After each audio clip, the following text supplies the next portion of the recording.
Okay. Right. So, hey everyone, and so we are going to start our next session about how do websites work. I guess we can speak expectations, as mentioned below. So who am I? I'm Dennis, and I'm backend software engineer. Usually, in my work, I do software architecture, system design, and basic coding. And I use Kotlin or Java for my job. Currently, I'm working in Plata. We are doing digital bank and fintech technology. So this is a quick agenda we are going to cover today. Actually, it is really basic stuff and basic topics, but just would like to recap all the things again. Actually, what is Internet? Internet is a decentralized system of networks connected by standardized protocols. Right. Usually, we don't think about what actually Internet is, and it's kind of magic, but actually, beneath this physics type.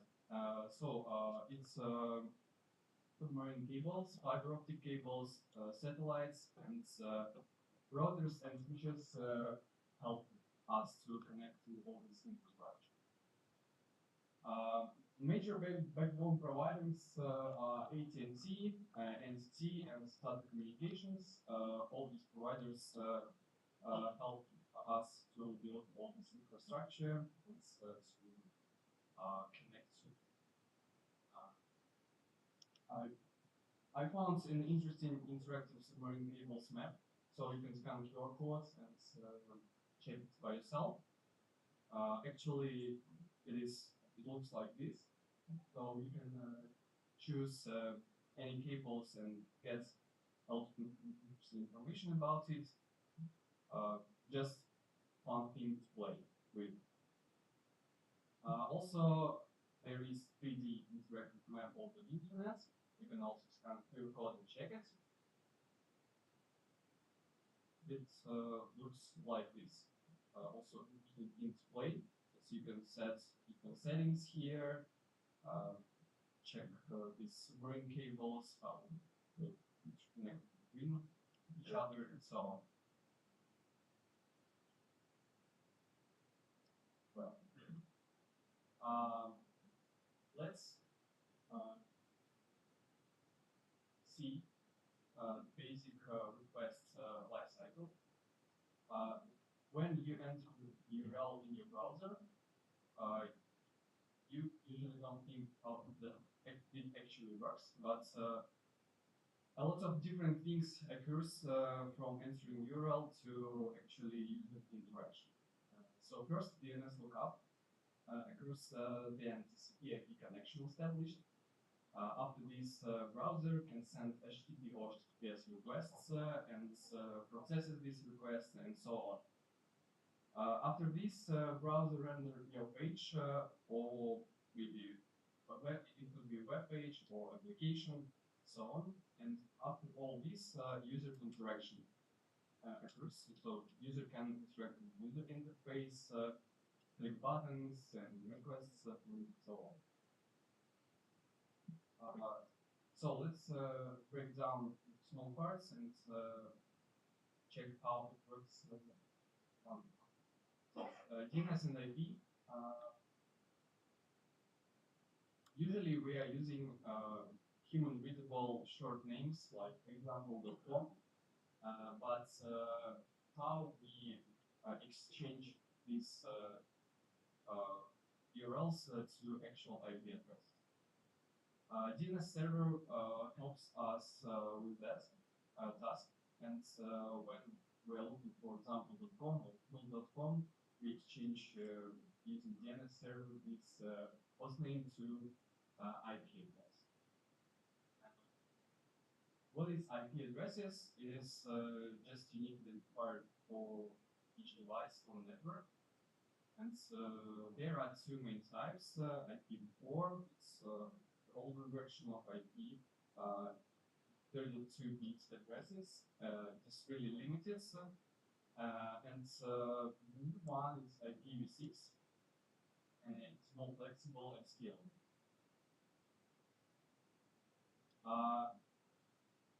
Client and service communicates using HTTP and HTTPS protocols.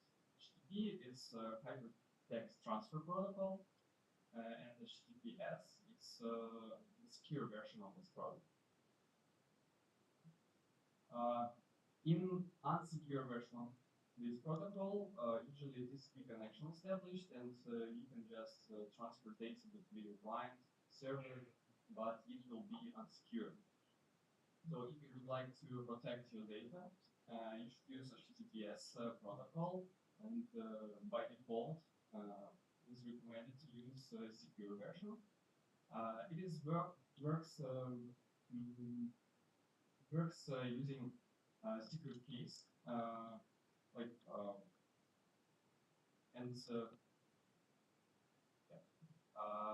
this version of protocol uses secret certificates, and so the server has a private key, and when TCP connection is established, client asks to get public key from the server, and using this public key, client encrypts all the data that would like to send to the server, and the server will decrypt this data on its side. That's okay. Here is the main HTTP methods you're going to use it in your future workshops, and we'll learn about it in more detail.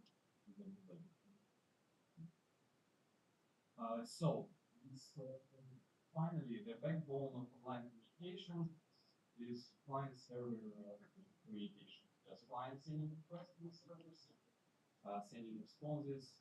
That's how it works. Okay, so let's. I made a small script. I made a small script to demonstrate request lifecycle a little bit. So let's start from HTTP protocol.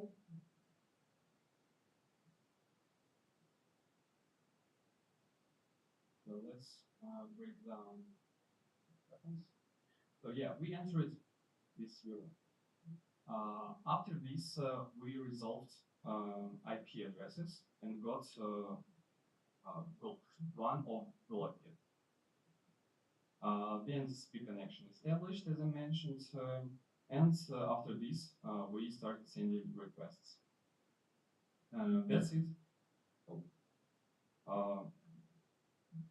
Let's check how it works with HTTPS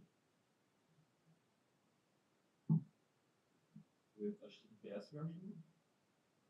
Actually the same, but one new thing will appear.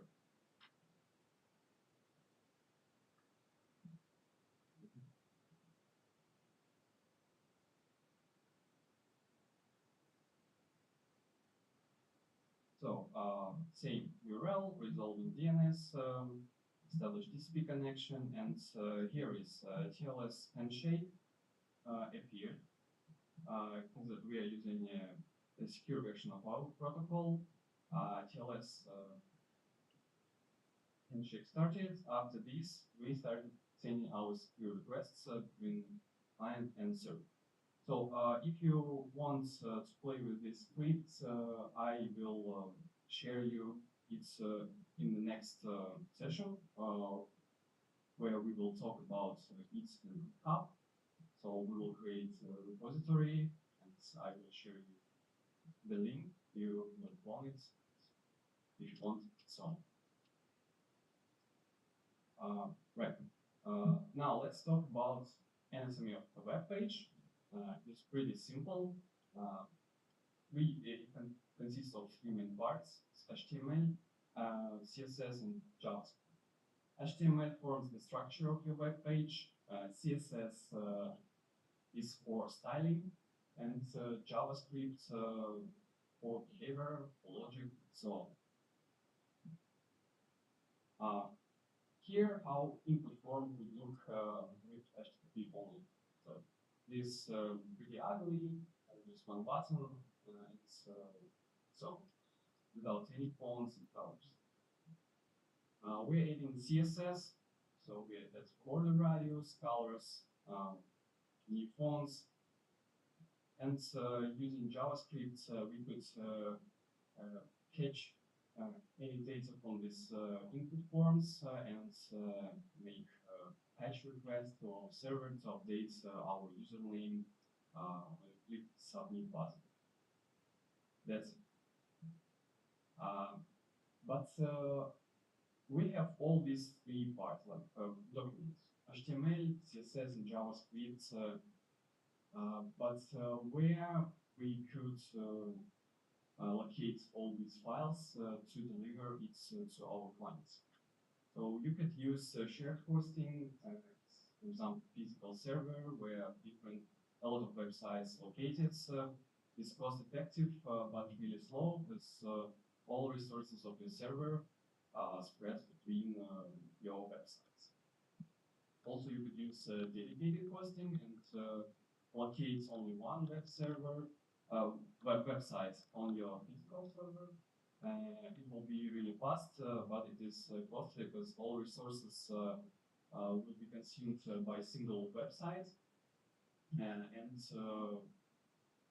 that's also right now you can use cloud hosting.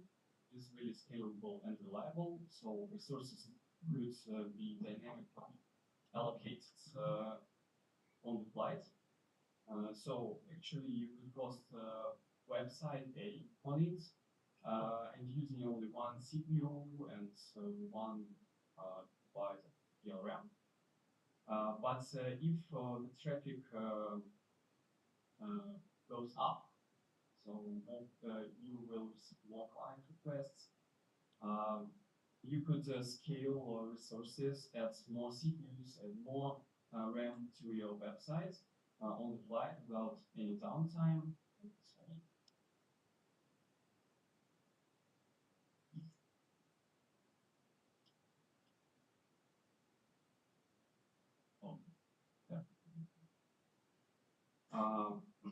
Also, it is important part to talk about CDNs. It is content delivery networks. So if your website and your hosting located, for example, in Europe, but someone would like to access it from Australia, the request will go through a whole globe, and it will be really slow. So first request will cache all the data, all the stuff like HTML, CSS, and JavaScript, and media files, and so on the local networks.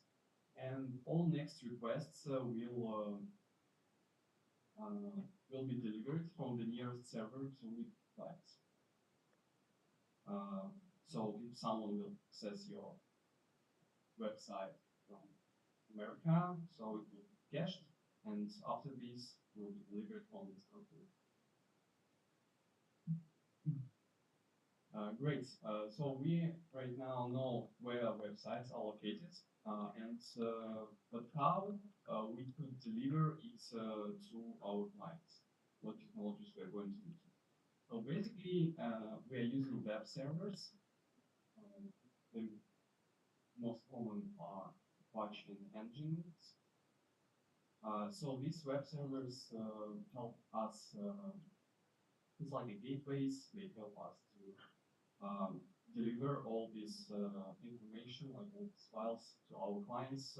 These servers helps us to proxy and balance our requests between our application servers. What application servers are? Application server is just a program It could be written on any programming language, rolling Java, Python, Node.js, and so on.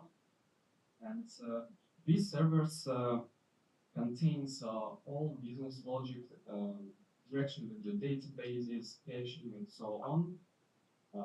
So usually you write code, uh, your programming application servers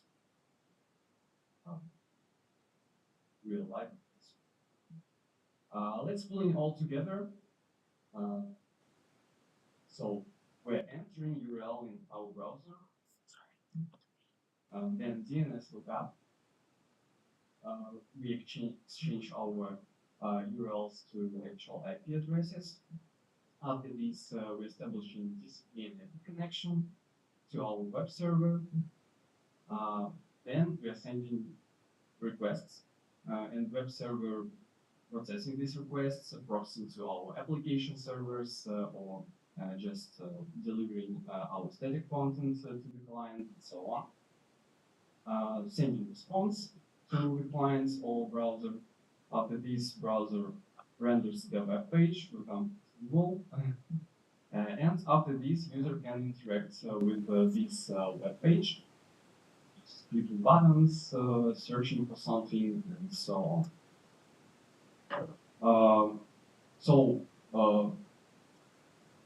This the end.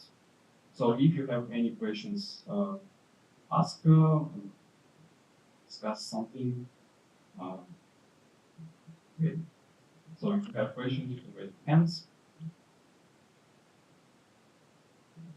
Yeah. So.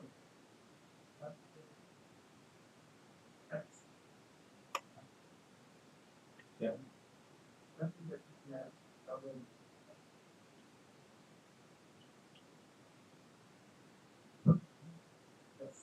You would like to know on what step?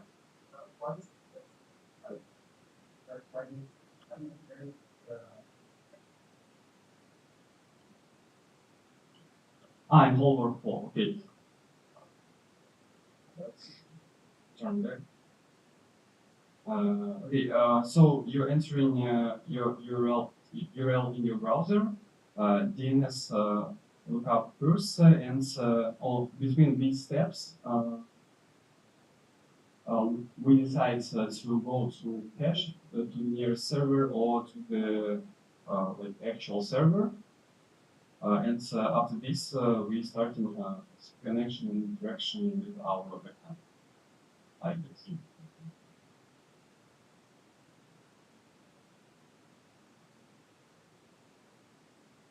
So, any questions? Yeah. Question about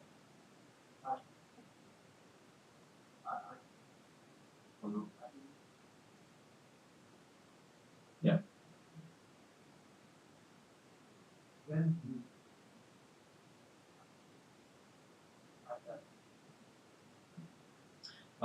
Actually, I haven't used IPv6 directly, so usually I put IPv4 because as I know, IPv6 is not too stable right now, and could be some problems with it. So it's still improving and developing. So usually we're using IPv4.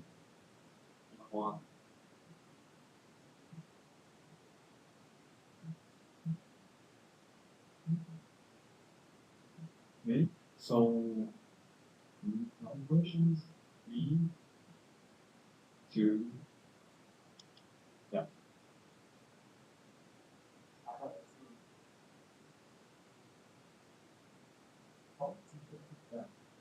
Or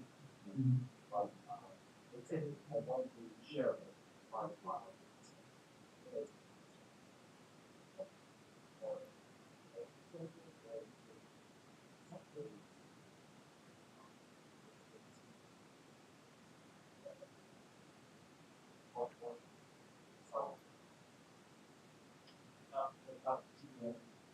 Okay, Yeah, you could use it. You could set up your custom routing, but mm, uh, usually CloudFront provides a paid version, as I know. So this protected CDN setups. So it's not public, but it helps to cache all this data continents, but like just for you. So you could pay for it, or you could like up your custom servers in each part of the continent and make this really hard setup by yourself. But I guess if you're making not too big project, you're not a corporation, because it's too hard to set up CDNs by yourself.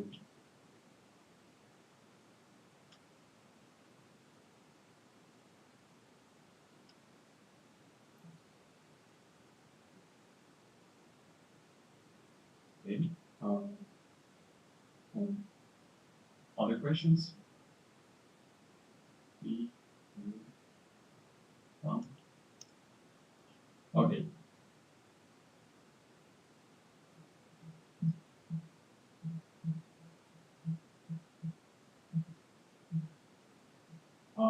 So thank you for listening. And so if you haven't stopped your project, do it. We got a small break. That's it.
I'm looking like, I guess she stepped out for a second. Couldn't see the monitor. Oh.